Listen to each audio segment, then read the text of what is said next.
Ladies and gentlemen, please welcome Chief Executive Officer McAfee, Chris Young.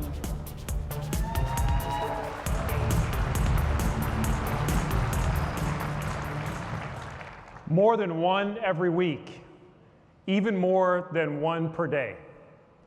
That's the frequency with which planes were taken hostage in our skies during the golden age of air travel and hijackings nearly 50 years ago. It begins with an event not unfamiliar in our time, the hijacking of an airplane. They are beating the passengers. They are threatening to kill them now. We want the fuel now, immediately. A Pan American jetliner en route from Miami to Orlando, Florida was hijacked to Cuba today. It was the fifth time in 2 months that an American airliner had been hijacked to Cuba. Fate held the gun at my head.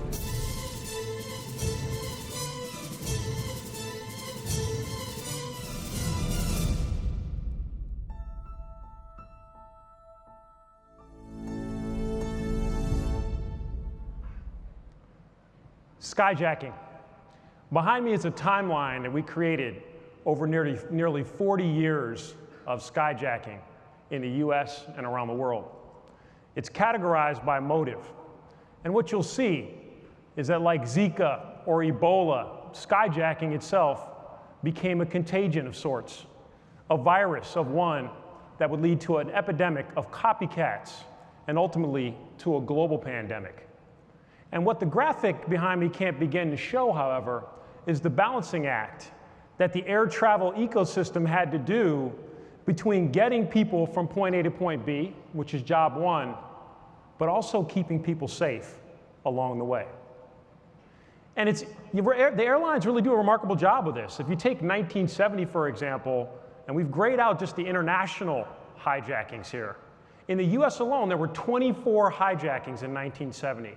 Out of 5.1 million airline departures and arrivals. And it's tempting today, in 2018, to look back and be an armchair quarterback and say, hey, in those days, security was lax.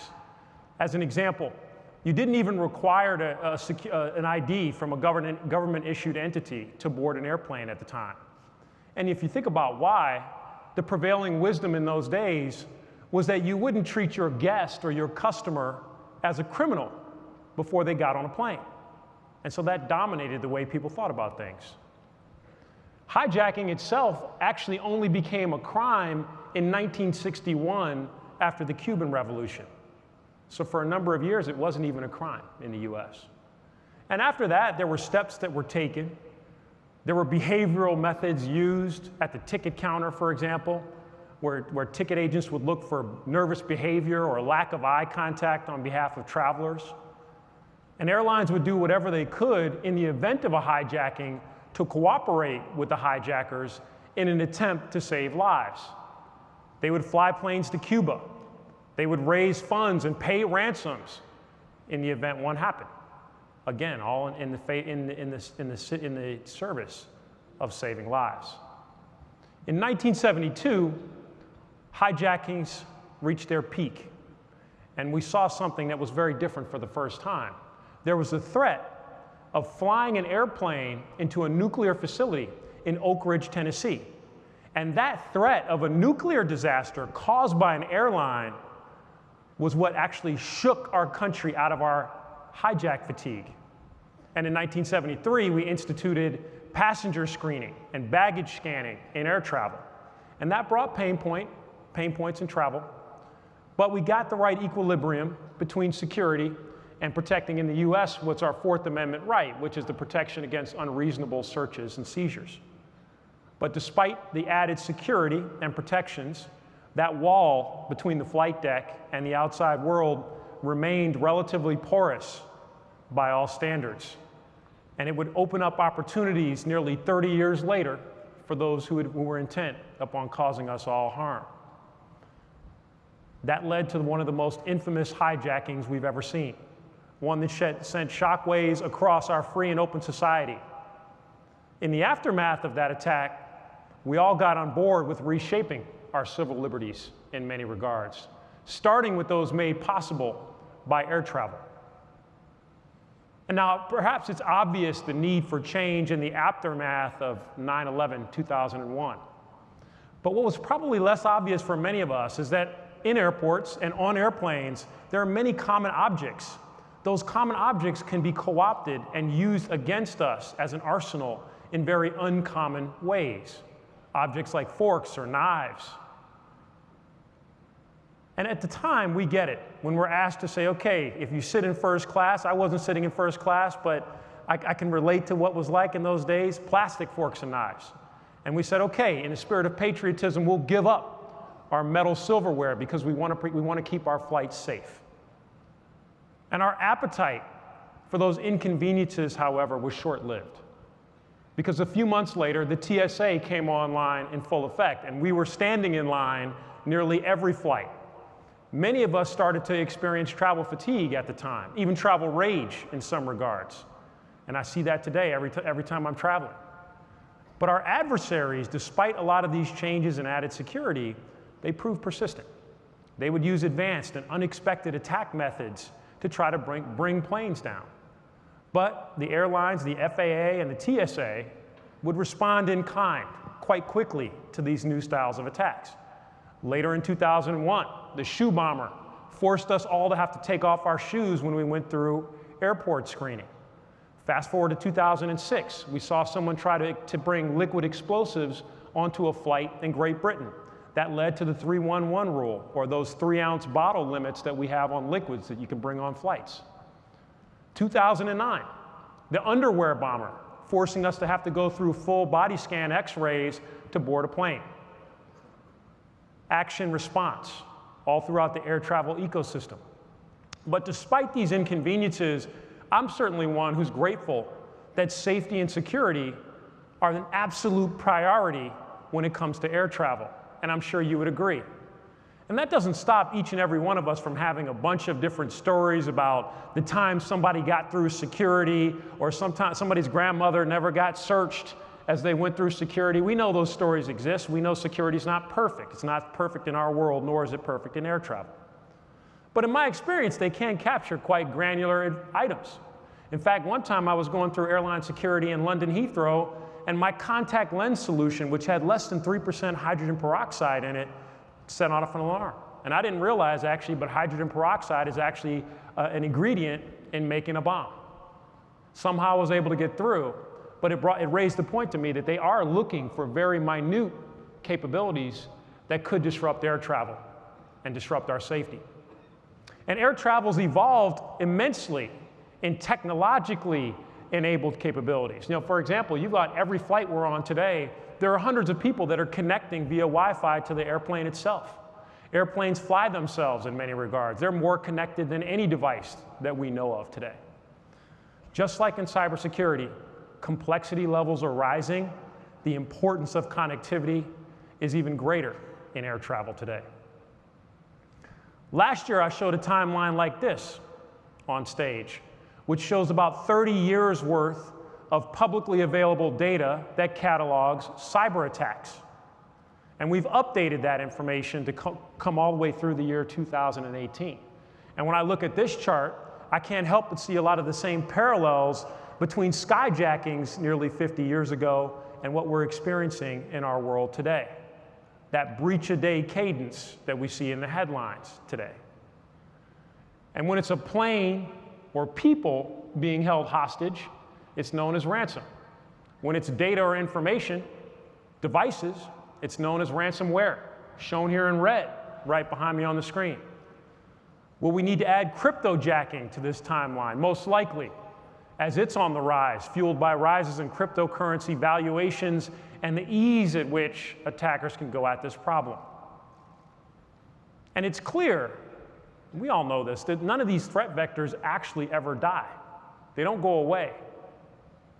They morph, they change, they evolve, they combine themselves, become new forms of attack. Harder to find, harder to manage, leveraging new tools, ones that might be hiding in plain sight for all of us. And we don't have to look any further than what we've seen with the Mirai botnet as just one of many examples of this. We learned that the target, what used to be the target, devices, can be co-opted and turned into the weapon and used against us. We learned with Mirai that you can't blindly trust devices lest they be used in the next denial of service attack against us.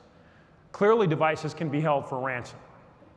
And just as the airlines couldn't inherently trust small, seemingly benign items in airports or on airplanes themselves, or more importantly, more profoundly, that the airplane itself could be co-opted and used as a weapon of mass destruction, which would reshape how we thought about air travel, period. With fake news and botnets posing as real people, information is now used against us. What we used to protect, data, can now be weaponized and used against us, and sometimes we have to be protected against it. Information can now be used in warfare, everyday devices becoming part of the artillery in that warfare. At the very beginning of this year, we're reminded with Spectre and Meltdown that the very foundation of IT, the microprocessor, is at risk. Hijackers tested for nearly 30 years before they came up with the attacks of 9/11. By way of interesting comparison, our industry and this conference goes back nearly 30 years. And in many ways today, we're still suffering from breach fatigue, similar to that hijack fatigue we saw 50 years ago. And we come together every year at RSA to talk about, well, where do we go from here? What do we do about this? How do we solve our own contagions? And we stay awake at night, some of us, concerned about what to do next. Some of us spend a lot of time concerned about, will that digital 9/11 event happen to us? So one suggestion I'd make is let's borrow a page from that playbook in air travel, because I believe we can create a better future when we learn from the past. I love the message we've heard already this morning from both Rohit and Brad, that there's a lot that we can do. There are many silver linings that we can take advantage of and drive harder to get the results that we need. And so I look to these analogies. One of the most important lessons that I think we can learn here is that if you look to the air travel industry, they are absolutely obsessive about safety and security. From the pilots, to the first officers, to the flight attendants, throughout everyone who works in the air travel ecosystem, safety and security is job one. In our world, I would argue that it's about each of us and what we can do. Let's think about what we can take from this back to our offices, whether you work for the government, whether you're in the private sector, or whether you're actually going and working with consumers to better protect them as they're online.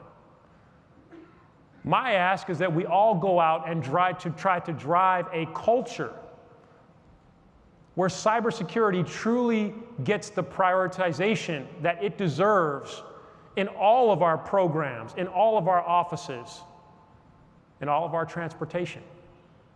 And despite a breach a day headlines, we all have to agree cybersecurity has not yet reached the level of priority that it needs to reach in order for us to truly be able to manage the attack landscape we face. Christopher Painter here is onto something, in my opinion.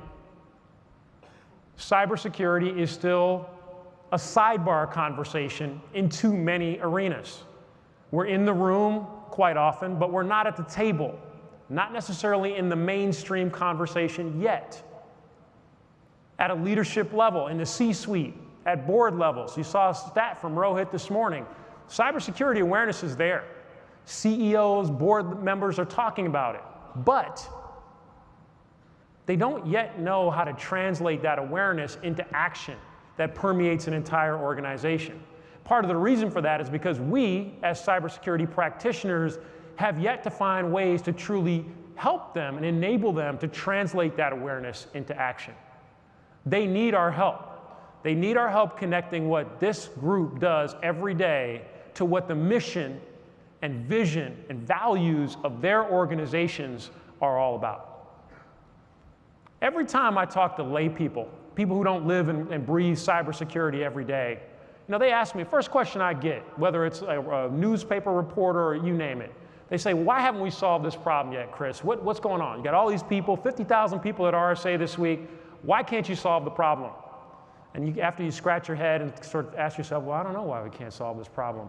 You say, well, you know, there's a lot of challenges, there's a lot of complexities to it. But then you contrast that and you say to yourself, you know, when I talk to people, I talk to thousands of people in our industry every year. And what's one of the first things we all think? Well, nobody listens to me. They don't pay enough attention. They don't prioritize cybersecurity projects in my organization. We buy tools, but they don't get rolled out. We train employees, but they don't care. They go through the motion. How do I get everybody on board? So you've got people in groups talking past each other in many different contexts. And it's not for lack of trying. We've got a lot of talented people, dozens of process and maturity models, no shortage of tools available to service us. But if you just look at the Verizon data breach report from a couple weeks ago, nearly 40% of the breaches are still driven by insider issues, issues that were in employees' control. Targeted phishing, social engineering, plugging in USB keys in the wrong port. Many people don't believe cybersecurity is their job or their responsibility, but part of it is because we haven't yet taken up the cultural mantle as part of ours in helping change the culture of organizations. And it's a double fallacy on both sides, which creates double impact in the wrong direction for all of us. We must prioritize cybersecurity across different domains of society, in the public sector, in the private sector, for consumers, if we are truly to drive progress in our industry. And the problem is that most people go through the motions. Employees are doing the training, they're changing their passwords, but they're not being a part of cybersecurity culture. But they can't be a part of it if we don't do more to help them get there. We can make culture change possible, but we have to change first in the industry. Take up on this task as part of our responsibility. And we can't wait for a digital 9/11 to force us to change. Because on 9/12/2001, it wasn't a technical breakthrough or solution that changed air travel. Instead, every stakeholder, because of the risk, ultimately got on board. From world leaders to CEOs of airlines to the crew to all of us who travel in airplanes frequently, decided that, hey, we're going to now be a part of the safe and secure air travel culture because we have to. Our lives and the lives of people we care about depend upon that. We can't wait for that to happen in our industry. So how do we drive cultural change? Well, there's a lot of frameworks that I showed just a moment ago, but I actually think that there's a lot of ways that you can talk about culture, and this is just one of my shorthand ways of thinking about culture. And I don't want to add this to the list of frameworks, but I do try to use this as a way to think about what can we do differently. And if I just look at the first two parts, pieces of maturity, cybersecurity fundamentals, we have that. We've got lots of tools, there's lots of people, most organizations have security teams. Leaders are aware, that's a great thing, and they're becoming more aware. But if you really think about it, how often does your cybersecurity project get delayed because some other project takes precedence? Or how often do we not get training done for employees? So you start to go up the hierarchy and turning real prioritization of cybersecurity into action. We're very challenged on that front. Why? Because culture is hard to do. But I am encouraged because I do see people taking up this task. One example, I talked to Scott Howitt from MGM. He said, Chris, one thing I do is I hire journalists to come into MGM and teach the pit boss as well as the person working at the front desk of the hotel about how cybersecurity relates to their job, to their role. And he said, one thing I do with executives is say, let's add the word securely to our mission statement. How do we make security the new sustainability in corporate America so that it becomes part of the culture and part of how we think about what we do everywhere? Another example, Jeff, working with the mayor of New York City to make cybersecurity accessible not just to the people who work for the city, but the people, the 8.5 million residents who live there, and the millions of travelers who come to the city every week. They just rolled out something called NYC Secure, which is really simple. All they're trying to do is make it safer for people to be on publicly available Wi-Fi with their mobile devices. But more importantly, in my opinion, is that they're raising awareness of cybersecurity to residents and citizens across the board. It's an important step forward that we need to make in our industry. If I go back to 1973, the impact on hijackings with added security is clear. Despite the rise in costs, we get the golden age of air travel for the next 30 years, 600% growth in air travel, but the attackers are lying in wait. And it's no different in cybersecurity. One of the reasons I draw the comparison between the two is that our goals are the same, to protect all that matters. And now matters more than ever. More than 1 million. That's the number of people in flight right now, getting from point A to point B. Some are puddle jumping, some are traversing continents. Nearly 10,000 flights will take off and land around the world today. Safe freedom of movement, one of our rights. Secure digital freedom. These are global forces behind human progress. And I just want to say thank you to all of you for doing your part. Thank you very much.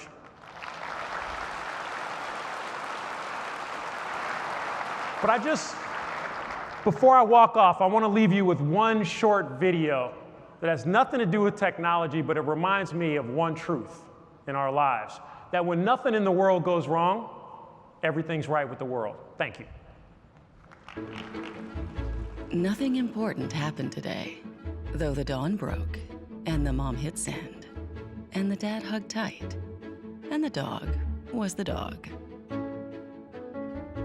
Nothing important happened today, though the world spun, and machines whirred, and lights flashed, and 1,000 adventures began. Nothing important happened today, though the deal closed, and the uncle bowed twice, and the cousin danced slow, and the city and the hamlet and the mountain and the beach all did their job. Nothing important happened today, though the stars shone and things just worked, and the girl just dreamed of possibilities waiting just above. Nothing important happened today, except for everything. And the dog was the dog.